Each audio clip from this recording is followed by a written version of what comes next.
नमस्कार। आज हम डिस्कस करेंगे हिस्ट्री के इंपॉर्टेंट क्वेश्चन। आपको पता है सफलता सीरीज जो है हमने चलाई है, तो उसका तीसरा पार्ट जो है आज हम डिस्कस करेंगे। 2 पार्ट इससे पहले डिस्कस हो चुके हैं। हर एक क्वेश्चन को डिटेल से डिस्कस किया जाएगा ताकि आपका आने वाला कोई भी एग्जाम है Himachal Pradesh public service commission का या फिर कोई और, उसमें आपको हेल्प मिल सके। तो हर एक क्वेश्चन को बड़े डिटेल से डिस्कस किया जाएगा। सबसे पहले क्वेश्चन से जो है अभी हम स्टार्ट करते हैं। बोलते हैं which of the following movement was revivalist in nature. तो बोलते हैं कि निम्नलिखित में से कौन सा आंदोलन जो था वो प्रकृति में जो था पुनरुत्थानवादी था। तो रिवाइवलिस्ट मूवमेंट बतानी है इनमें से कौन सी थी। अब ये सारी मूवमेंट्स आपने सुनी होंगी ज़रूर कहीं ना कहीं पर, परंतु एग्जाम में जब क्वेश्चन पूछा जाता है तो डेफिनेटली इसी तरह का क्वेश्चन जो है वो पूछा जाता है। और आपको लगता है कि क्वेश्चन बहुत टफ आ गया, आउट ऑफ सिलेबस आ गया, परंतु अभी हम डिटेल से पढ़ेंगे तो आपको पता चल जाएगा कि क्वेश्चन बिल्कुल आसान था। तो इनमें से आप ध्यान रखिए कि देवबंद मूवमेंट जो थी, देवबंद मूवमेंट ऑप्शन बी सही आंसर है। ये जो था ये रिवाइवलिस्ट मूवमेंट थी। अगर इन मूवमेंट्स के बारे में हम थोड़ा थोड़ा जानें, सबसे पहले अहमदिया मूवमेंट के बारे में जानिए। ये रिवाइवलिस्ट मूवमेंट नहीं थी, ये रिफॉर्मिस्ट मूवमेंट थी। रिफॉर्म करने के लिए जो था वो लाई गई थी। इसकी स्थापना मिर्जा गुलाम अहमद के द्वारा 1889 में जो था वो की गई थी। ये जो अहमदिया है ना, अहमदिया एक फॉर्म हुआ, सेक्ट हुआ इस्लाम का। ये इंडिया में ही जो था वो ओरिजिनेट हुआ था। और ये जो अहमदिया मूवमेंट चलाई गई थी ना, इसने खुद को ब्रह्मो समाज जैसे ब्रह्मो समाज था उसी तरह जो था वो इसने खुद को बनाने की कोशिश की। इन्होंने जो था जिहाद का विरोध किया और इन्होंने कहा कि एजुकेशन जरूरी है, तो इन्होंने वेस्टर्न लिबरल एजुकेशन जो था वो इंडियन मुस्लिम्स को देना स्टार्ट किया था। अहमदिया मूवमेंट में ये सब हुआ था। देवबंद मूवमेंट आता है, ये थी रिवाइवलिस्ट मूवमेंट। इसने रिवाइवल करने की कोशिश की। 1866 में ये स्टार्ट हुई। मोहम्मद कासिम ननोतवी और रशीद अहमद गंगोई के द्वारा था वो स्टार्ट किया गया था। ये क्या करते थे कि ट्रेन करते थे रिलीजियस लीडर्स को मुस्लिम कम्युनिटी के लिए। तो ट्रेन करते थे रिलीजियस लीडर्स को मुस्लिम कम्युनिटी के लिए, ये इनका काम था। तो इसलिए इसको रिवाइवलिस्ट मूवमेंट कहा गया। उसी तरह अलीगढ़ मूवमेंट थी।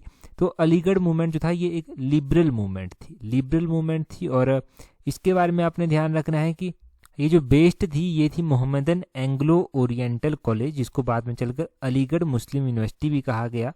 अलीगढ़ में स्थित है। 1875 की बात है ये। और इसको इनिशिएट किया गया था सर सैयद अहमद खान के द्वारा। क्यों इसको स्टार्ट किया गया था? To spread the modern education and social reform among the Muslims, ताकि मुस्लिम में जो है मॉडर्न एजुकेशन जो उस टाइम चली थी उसको स्प्रेड किया जा सके, सोशल रिफॉर्म जो हो रहे थे उनसे परिचित करवाया जा सके। तो इसलिए इस मूवमेंट को चलाया गया था। तो ये तीनों की तीनों मूवमेंट्स हो गई, बहुत ज़्यादा इंपॉर्टेंट है। डेफिनेटली क्वेश्चन यहाँ से बन सकता है। अगला क्वेश्चन देखिए, बोलते हैं in whose tenure the separate public work department establish. तो बोलते हैं कि किसके कार्यकाल में पृथक लोक निर्माण विभाग की स्थापना की गई थी। मतलब अलग से एक PWD जो था वो बना दिया गया, पब्लिक वर्क डिपार्टमेंट बना दिया गया। सबसे पहले पता होना चाहिए कि हिमाचल प्रदेश में PWD मिनिस्ट्री जो है वो किसके पास है। तो ये है विक्रमादित्य के पास। और अगर हम बात करते हैं कि उस टाइम किसने सेपरेट PWD बनाया था, तो ये लॉर्ड डलहौजी के द्वारा बनवाया गया था। ऑप्शन बी सही आंसर है। ये जो लॉर्ड डलहौजी थे इनका कार्यकाल 1848 से 1856 तक जो था वो रहा था। डॉक्ट्रिन ऑफ लैप्स इनके द्वारा इंट्रोड्यूस की गई थी। सतारा हो गया, जैतपुर हो गया, संबलपुर हो गया, उदयपुर, झांसी, नागपुर, अवध, इन सब को जो था वो अनेक्स कर लिया गया था डॉक्ट्रिन ऑफ लैप्स के तहत। वुड्स डिस्पैच कमीशन जो आया था 1854 में, वो भी इनके कार्यकाल के दौरान आया था। इन्होंने जो था वो पहली रेलवे लाइन जो बॉम्बे से थाने तक चली 1853 में, वो इन्होंने स्टार्ट करवाई। टेलीग्राफ की जो सर्विसेज थी वो इन्होंने कुछ रिफॉर्म के साथ स्टार्ट करवाई। पहले थी परंतु कुछ रिफॉर्म इन्होंने कर दिए। और पब्लिक वर्क डिपार्टमेंट अलग से इन्होंने हर एक प्रोविंस में जो था वो उस टाइम खुलवाया था। हर एक प्रांत में इन्होंने खुलवा दिया।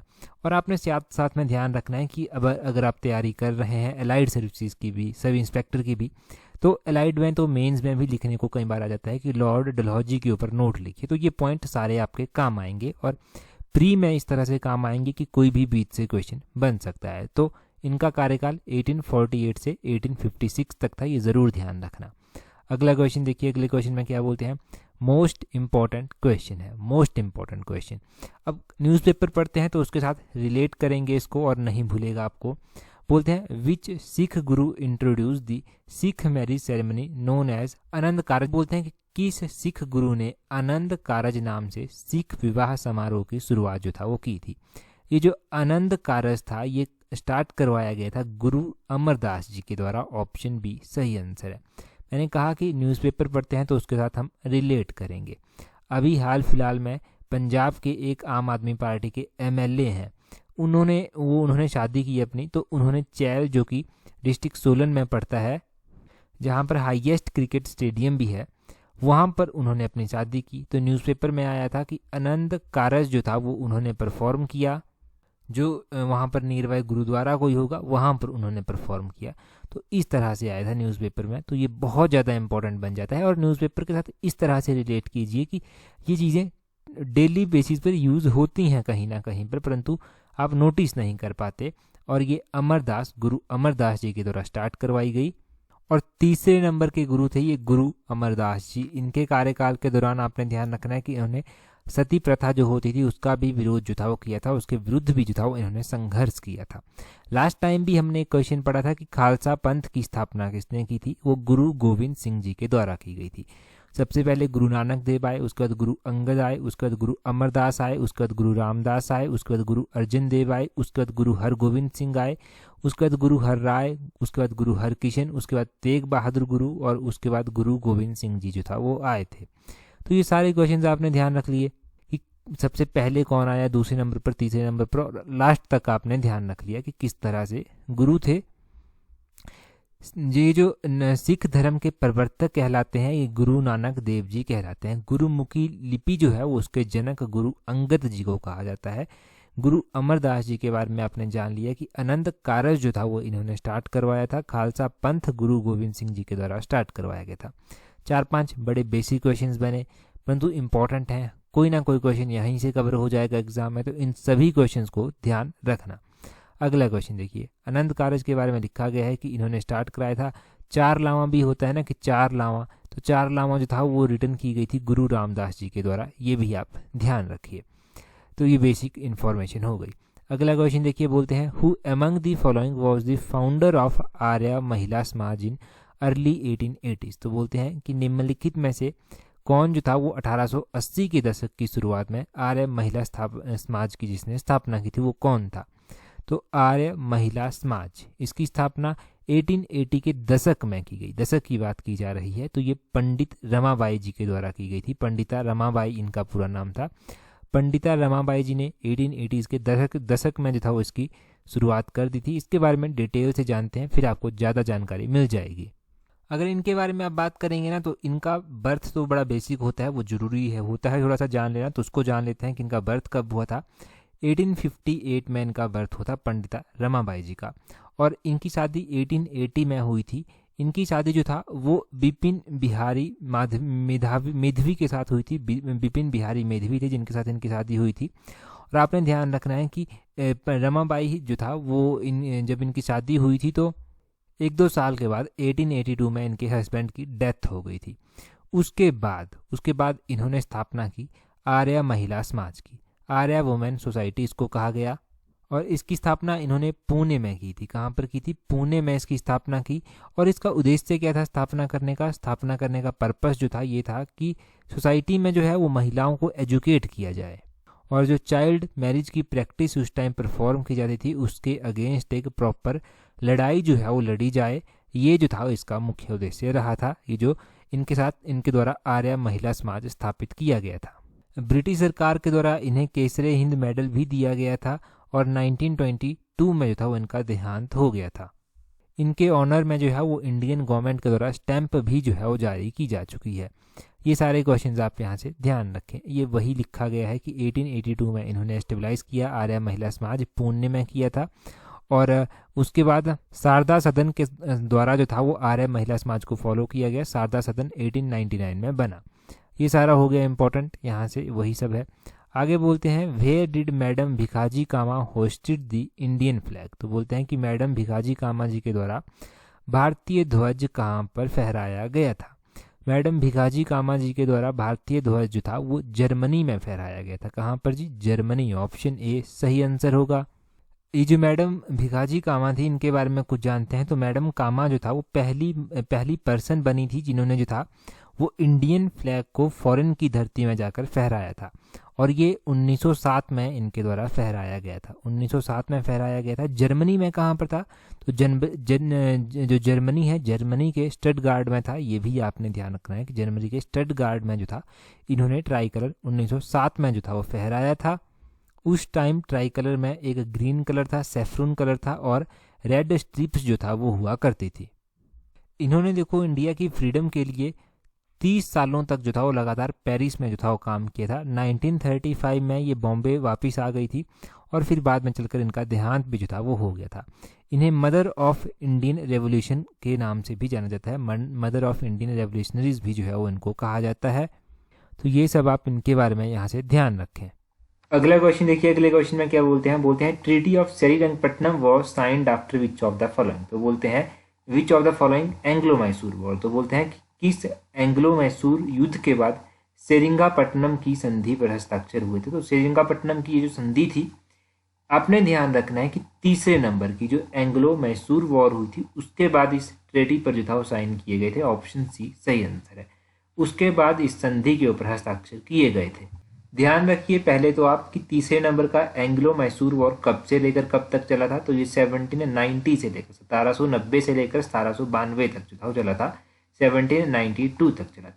और ये जो संधि हुई थी सेरिंगापट्टनम की, ये जो था वो कौन से ईयर में हुई थी? तो ये 1792 में जो था वो फिर हुई। इस वॉर के बाद जो था ये संधि हुई। ये मोस्ट इंपॉर्टेंट क्वेश्चन बनता है यहाँ से कि किस वॉर के बाद हुई ये संधि। तो तीसरे वॉर के बाद हुई। तीसरा वॉर कब से लेकर कब तक चला था?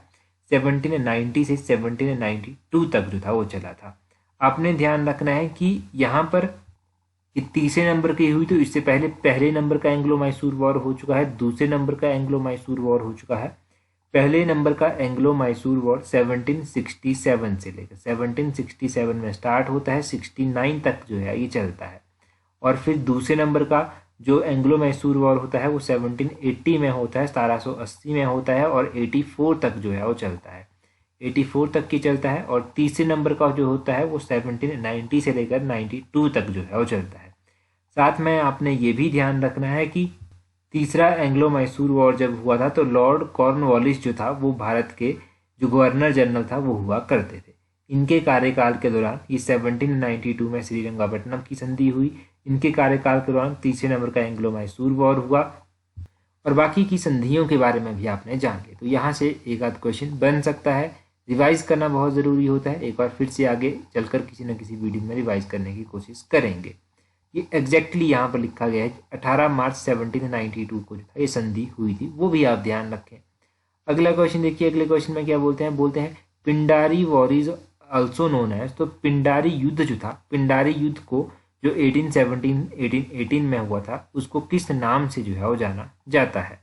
तो इसको जो है वो थर्ड एंग्लो मराठा वॉर के नाम से जाना जाता है। ऑप्शन सी सही आंसर है।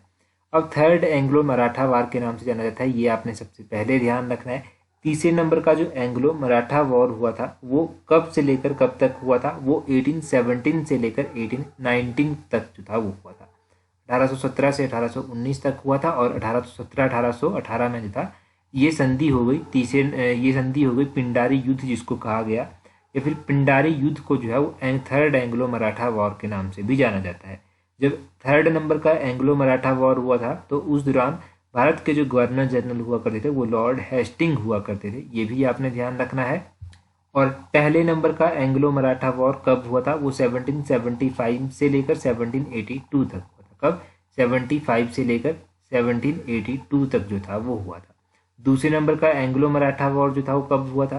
तो दूसरे नंबर का जो एंग्लो मराठा वॉर था वो भी आपने ध्यान रखना है कि 1803 से लेकर 1805 तक हुआ। 1803 से 1805 तक जो था ये हुआ था।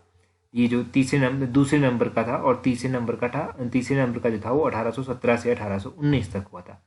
जैसे हिमाचल जीके में आपको सारे युद्ध याद हो गए हैं ना कि किसने कब हिमाचल पर अटैक किया, किसने कब कांगड़ा पर अटैक किया। आपको battle of Plassey, battle of Maratha, ये सारी बैटल्स याद हो गई है ना। बहुत जल्दी देखना ये युद्ध भी आपको वैसे ही याद हो जाएंगे जैसे वो सब चीज़ें याद हो गई हैं अगर आप डेली वीडियोस देखते होंगे। नेक्स्ट क्वेश्चन देखते हैं हमारे पास क्या बोलते हैं। तो नेक्स्ट क्वेश्चन देखिए, इन वॉर्स के बारे में तो आपने जान लिया, ये वही सब जानकारी यहाँ पर लिखी गई है जो हमने जानी। आगे बोलते हैं who are generally considered to be the father of Indian renaissance. तो बोलते हैं कि आमतौर पर भारतीय पुनर्जागरण का जनक किसे जाना जाता है। तो देखो, भारतीय पुनर्जागरण का जो जनक, फादर किसको कहा जाता है इंडियन रिनेसेंस का, तो वो किसको कहा जाता है, राजा राममोहन रॉय जी को कहा जाता है। ऑप्शन बी सही आंसर है। राजा राममोहन रॉय जी के बारे में क्वेश्चन पूछे जाते हैं एग्जाम में, हमने बहुत क्वेश्चन इनके बारे में पहले पढ़ रखे हैं, एक बार मोटे मोटे तौर पर इनके बारे में फिर से रिवाइज कर लेते हैं। इनको फादर और इनको मेकर ऑफ मॉडर्न इंडिया भी जो है वो कहा जाता है। इनके द्वारा जो किताबें लिखी गई हैं उसमें एक गिफ्ट ऑफ मोनोथीज्म आता है जो 1809 में लिखी गई थी। उसमें परसेप्ट्स ऑफ जीसस आता है जो 1820 में लिखी गई थी। इन्होंने जो था वो आत्मीय सभा की स्थापना की, जिसको इंग्लिश में सोसाइटी ऑफ फ्रेंड्स भी कहा गया, कलकत्ता में 1814 में इन्होंने स्थापना की। इन्होंने ब्रह्मो समाज 1828 में जो था वो स्थापित किया।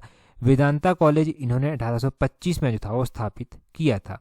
इन्होंने जो था हिंदू कॉलेज की स्थापना में जो था वो डेविड हेयर की सहायता भी जो था वो की थी। 1817 में जो था वो इन्होंने की थी। सती प्रथा के अगेंस्ट इन्होंने काफ़ी बड़ा अपना विरोध जो था वो किया था, और इन्हीं के एफर्ट से जो था वो गवर्नमेंट के द्वारा जो था वो सती प्रथा को अवैध कानून भी बना दिया गया था 1829 में।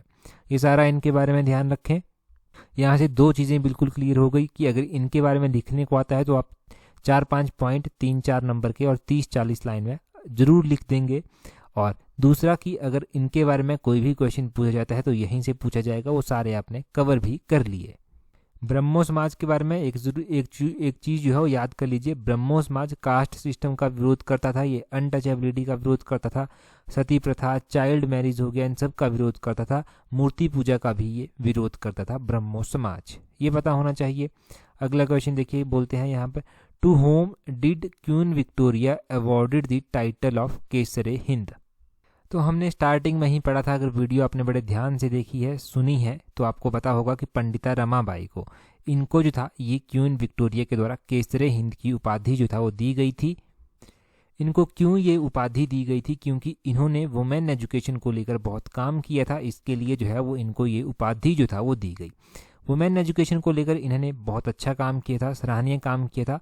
और आपको पता है कि इन्होंने आर्य महिला समाज की स्थापना भी जो था वो की थी। पुणे में 1882 में इन्होंने स्थापना की थी। इनका जन्म 1858 में हुआ था और इन्होंने आर्य महिला समाज की स्थापना 1882 में की, जब इनके पति का जो था वो देहांत हो गया था। उसके बाद जो था वो इन्होंने ये स्थापना की थी। इनके द्वारा एक किताब भी लिखी गई। इनके द्वारा जो किताब लिखी गई उसका नाम था high cast Hindu women. High cast Hindu women नाम से इन्होंने ये किताब लिखी। तो यहाँ से बाकी पहले हम जान चुके हैं इनके बारे में, बहुत कुछ ज़्यादा नहीं जानेंगे, इतना काफ़ी है इनके बारे में जानने के लिए। यहाँ पर देखें, बोलते हैं who among the following was nawab of Bengal during battle of Plassey. तो बोलते हैं कि जब प्लासी का युद्ध हुआ था तो उस समय बंगाल के नवाब कौन थे। तो बंगाल के नवाब की बात की जा रही है कि प्लासी के युद्ध के दौरान कौन थे। तो ये जो बैटल ऑफ प्लासी था, सबसे पहले ध्यान रखना है 1757 में जो था वो हुआ था। 1757 में हुआ और उस टाइम बंगाल के जो गवर्नर थे, बंगाल के जो नवाब थे वो थे सिराजुद्दौला। सिराजुद्दौला ऑप्शन बी जो है वो सही आंसर है, ये हुआ करते थे। ये भी मोस्ट इंपॉर्टेंट क्वेश्चन है, तो ये क्वेश्चन भी पूछा जा सकता है एग्जाम में। और कब ये बैटल ऑफ प्लासी हुई थी, 1757 में हुई थी। इसी तरह बैटल ऑफ बक्सर कब हुई थी, वो 1767 में हुई थी। बैटल ऑफ प्लासी के बारे में थोड़ी सी जानकारी एकत्रित करते हैं। इसको होने के पीछे का रीज़न क्या था, तो नवाब के द्वारा जो था वो फोर्ट विलियम जो था वो सीज कर लिया गया था, उसको अपने अधीन कर लिया गया था। बहुत सारे फॉरेनर्स को जो था वो उसके अंदर ही जो था वो मार दिया गया था। इसके लिए नवाब का जो था वो विरोध भी किया गया। फिर बाद में बैटल हुई, बैटल में अलायंस बनाया गया। अलायंस में जो था मीर जाफर उनके साथ जो था वो रॉबर्ट क्लाइव और भी राजा जैसे कि राय दुर्लभ हो गए, जगत सिंह हो गए, इन्होंने जो था वो अलायंस बना लिया। ये एक साइड हो गए और इन्होंने सिराजुद्दौला के अगेंस्ट जो था ये वॉर जो था वो लड़ा था। और इसमें क्या हुआ, इसमें जो इन्होंने संधि बनाई थी, संधि बनाकर ये लोग जीत गए। जीतने के बाद ये जो सिराजुद्दौला थे ये तो बाहर हो गए। तो मीर जाफर को जो था वो नवाब बनाया गया था, नया नवाब बनाया गया मीर जाफर को। ये भी आपने ध्यान रखना है। तो इस तरह से सारा सिनेरियो हुआ था। तो बड़ी डिटेल में आपने बैटल ऑफ प्लासी जान ली कि क्यों हुई, क्या हुआ।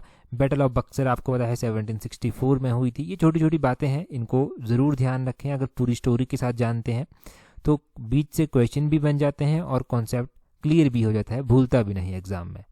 प्लासी को जो था वो क्यों चुना गया था बैटल करने के लिए, ये भी मैंने एक वीडियो में बहुत पहले आपको बताया था। मैं ज़रूर टेलीग्राम पर उस वीडियो को शेयर करूंगा, अगर मिलती है तो वो भी बड़ा इंटरेस्टिंग है। खैर अगला क्वेश्चन देखते हैं हमारे पास क्या है।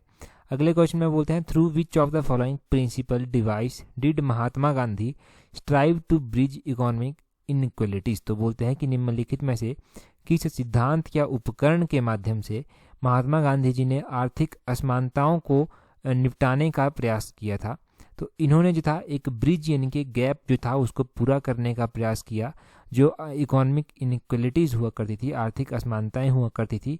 तो इन्होंने इसके लिए थ्योरी ऑफ ट्रस्टशिप या फिर ट्रस्टशिप थ्योरी कह लीजिए, इस थ्योरी को जो था वो एडॉप्ट किया था।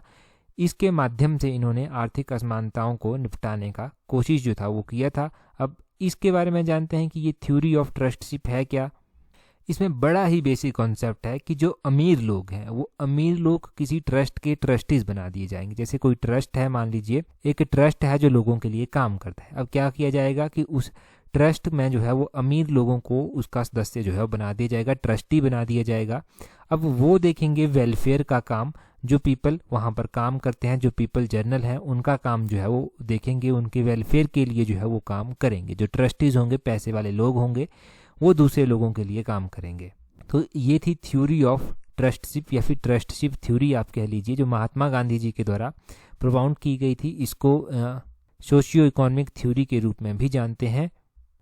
अब गांधी जी की फिलॉसफी जो था ना वो बहुत खास थी, बहुत इंपॉर्टेंट थी। इनकी फिलॉसफी इतनी खास थी कि जब इंडियन कॉन्स्टिट्यूशन चला तब भी गांधी जी की फिलॉसफी को जो था वो आगे रखा गया, और Gandhian principle, directive principle of state policy का पार्ट है, उनको जो था वो ऐड किया गया। ये जो गांधीयन प्रिंसिपल हैं directive principle of state policy के, इनमें आर्टिकल नंबर 40 आता है organisation of village panchayat, article number 43 आता है promotion of cottage industry, article number 46 आ जाता है। इसमें बात की जाती है प्रमोशन और प्रोटेक्ट करना है जो इंटरेस्ट है, किसका इंटरेस्ट और किस बात का इंटरेस्ट, जो शेड्यूल कास्ट, शेड्यूल ट्राइब और अदर वीकर सेक्शन है उनका एजुकेशन और इकोनॉमी का जो इंटरेस्ट है उसको जो है प्रोटेक्ट करना है। आर्टिकल नंबर 47 जो है बात करता है ड्रग्स वगैरह की कंजम्पशन को, या फिर दारू वगैरह की जो जो ऐसी चीज़ें होती हैं, इंटॉक्सिक ड्रिंक होते हैं, उनकी कंजम्पशन पर ये रोक लगाता है। आर्टिकल नंबर 48 जो है वो काऊ स्लॉटरिंग की जो है विरोध करता है, गाय की बलि के ऊपर जो है वो रोक लगाता है। तो इस तरह से गांधी जी के प्रिंसिपल्स को वहाँ पर भी जो था वो जगह मिली, और यहाँ से भी क्वेश्चन बनता है। तो गांधी जी का प्रिंसिपल आर्टिकल नंबर 40, 43, 46, 47, 48 ये आपने जान लिए, इनको ध्यान रखें। क्वेश्चन आपके लिए देखिए क्या है, हमने जो सेकंड पार्ट था वहाँ पर ये क्वेश्चन जो था वो डिस्कस कर रखा है। अगर सेकंड पार्ट देखा है तो क्वेश्चन बहुत आसान लगेगा। बोलते हैं who among the following believes in idol worship. तो बोलते हैं कि निम्नलिखित में से कौन मूर्ति पूजा में विश्वास करता था। ये कौन से मिशन, समाज, सोसाइटीज़ दिए गए हैं, इनमें से कौन सा मूर्ति पूजा पर विश्वास करता था, ये कमेंट करके आपने बताना है। और अगर टेलीग्राम पर जुड़े हैं तब तो और भी आसान लगेगा, क्योंकि टेलीग्राम पर भी ये क्वेश्चन क्यूज के रूप में पोस्ट किए गए थे। टेलीग्राम पर जुड़ने के लिए अपने टेलीग्राम से @allexam31 इस तरह से सर्च करना, टेलीग्राम चैनल जो है वो मिल जाएगा। वहाँ पर आपको हर एक इंपॉर्टेंट वीडियोस के क्विज़ जो है वो प्रोवाइड करवा दिए जाते हैं, ताकि आपका प्रॉपर रिवीजन जो है वो हो जाए, रिवीजन में कोई कमी नहीं रहनी चाहिए। तो आज की इस वीडियो में इतना ही काफ़ी है। टेलीग्राम पर जुड़ने के लिए @allexam31 सर्च करना। That's all for today. Thank you very much for watching and listening it very patiently.